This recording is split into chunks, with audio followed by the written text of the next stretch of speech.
جو کچھ رسول تمہیں دیں وہ لے لو اور جس چیز سے تمہیں روک دیں اس سے رک جاؤ، اللہ سے ڈرو، اللہ سخت سزا دینے والا ہے۔ سورہ حشر آیت نمبر 7، سورہ نمبر 59۔ نیز یہ مال فے ان حاجت مند مہاجرین کا حق ہے جنہیں اپنے گھروں اور اپنے مالوں سے داخل کیا گیا ہے، بے دخل کیا گیا، وہ اللہ کی طرف سے فضل اور اس کی خوشنودی کے طلبگار ہیں اور اللہ اور اس کے رسول کی مدد کرتے ہیں، یہی لوگ ہیں جو راست باز ہیں۔ سورہ نمبر 59 حشر آیت نمبر 8۔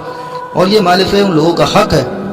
جو پہلے ہی سے اس جگہ مدینہ میں ایمان کے ساتھ مقیم ہے، جو کوئی ان کے پاس ہجرت کر کے آتا ہے وہ اس سے محبت کرتے ہیں، اور جو کچھ ان مہاجرین کو دیا جاتا ہے یہ اپنے سینوں میں اس کی کوئی خواہش بھی محسوس نہیں کرتے۔ یہ مہاجرین کو اپنے آپ پہ ترجیح تو دیتے ہیں چاہے ان پر تنگ دستی کی حالت گزر رہی ہو، اور جو لوگ اپنی طبیعت کے بخل سے محفوظ ہو جائیں وہی ہیں جو فلاح پانے والے ہیں۔ سورہ حشر کی آیت نمبر 9۔ اور وہ مال فے ان لوگوں کا بھی ہے جو ان مہاجر و انصار کو بعد ہے، وہ کہتے ہیں کہ اے ہمارے پروردگار ہماری بھی مغفرت فرمائیے اور ہمارے ان بھائیوں کی بھی جو ہم سے پہلے ایمان لا چکے ہیں، اور ہمارے دلوں میں ایمان لانے والوں کے لیے بغض نہ رکھیے، اے ہمارے پروردگار آپ بہت شفیق اور بہت رحم فرمانے والے ہیں۔